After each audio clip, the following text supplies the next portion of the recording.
Hey, salut à tous, c'est Kno, j'espère que vous allez bien en tout cas. Ça va super, déjà je voulais vous remercier pour l'accueil de la dernière vidéo.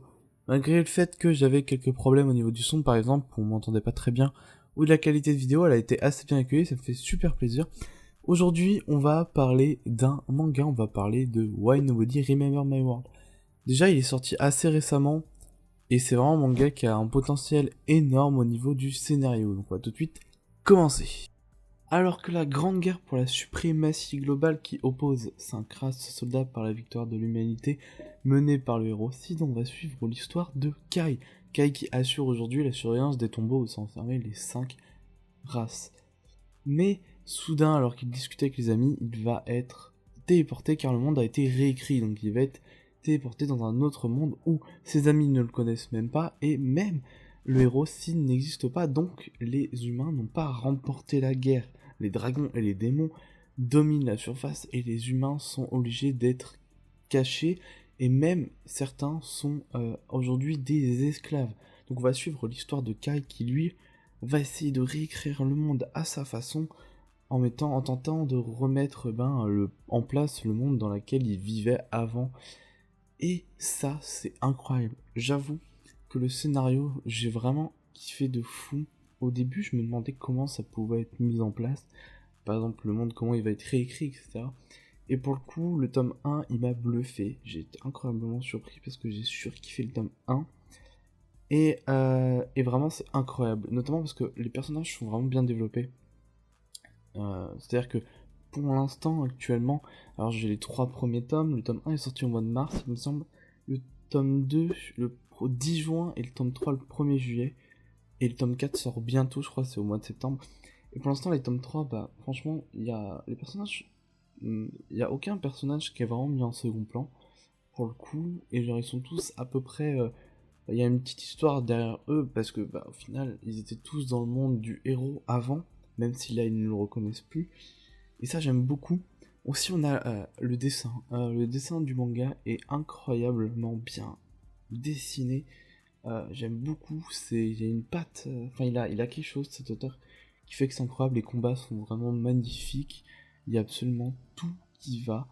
Le scénario, voilà, encore une fois, il est incroyable. Il y a une ouverture, je trouve. C'est-à-dire que il n'y a pas vraiment de réel but précis, le héros, à part voilà, remettre le monde en place, mais il aura d'autres objectifs, et c'est ça pour moi, parce qu'il y a une ouverture dans laquelle bah, le héros va avoir d'autres objectifs, parce que au début, bah, il n'a pas vraiment de réel objectif, donc au fil du temps, là actuellement avec les 3 tomes, bah, il y a eu plusieurs objectifs, il n'en a pas eu qu'un, donc ça va être avec une évolution. C'est pour ça que je trouve qu'il y a une réelle ouverture de scénario. Déjà aussi, il faut savoir que c'était un light novel de base, donc le scénariste c'est Sezane Kei, donc qui a fait le light novel. Le dessinateur du manga c'est Arikan. Aujourd'hui, donc il est édité en France par Doki Doki et il est publié dans le comic Alive. Donc il y a 3 volumes en France contre 5 dans le monde, au Japon. Et il touche pour genre action, aventure, ecchi, fantasy, romance et comme thème autre monde, combat, guerre. C'est un seinen et voilà, l'année c'est 2020 on va dire. J'aurais quand même quelque chose je pense à lui reprocher, notamment c'est le vide entre les combats. Je trouve quand même que le scénario part bien, mais lorsqu'il n'y a pas de combat on est quand même un peu déçu parce que on n'a pas de révélation, c'est juste de la discussion, etc., de la mise en place de comment ils vont attaquer ceci et cela, même si j'aime beaucoup parce que ça fait un peu slice of life, voilà, et qu'il connaît personne, bah je trouve ça un peu quand même triste, mais en vrai, bon voilà, c'est un manga très très bon, honnêtement, j'aurais que ça à dire comme défaut. Après, je suis pas un pro en discussion de manga, etc., mais pour le coup, ouais, j'aurais rien d'autre à dire, et les couvertures, franchement, c'est les couvertures qui m'ont aussi donné envie de regarder, parce que les couvertures sont incroyables, honnêtement. À chaque fois, bon, pour l'instant, c'est que des filles. Il me semble que les 5 premiers tomes, c'est que des filles. Je pense qu'il va y avoir que des filles sur les couvertures. Je pense pas qu'il va changer. Mais vraiment, c'est incroyable. J'aime beaucoup. Donc, si j'aurais quelque chose à vous conseiller, bah, c'est de commencer, de regarder le tome 1, au moins le tome 1, et de me dire par exemple, oui, j'ai bien aimé, etc. Ça, c'était bien. Ça, c'était moins bien pour le coup. et je vous en serais très reconnaissant déjà de faire ça.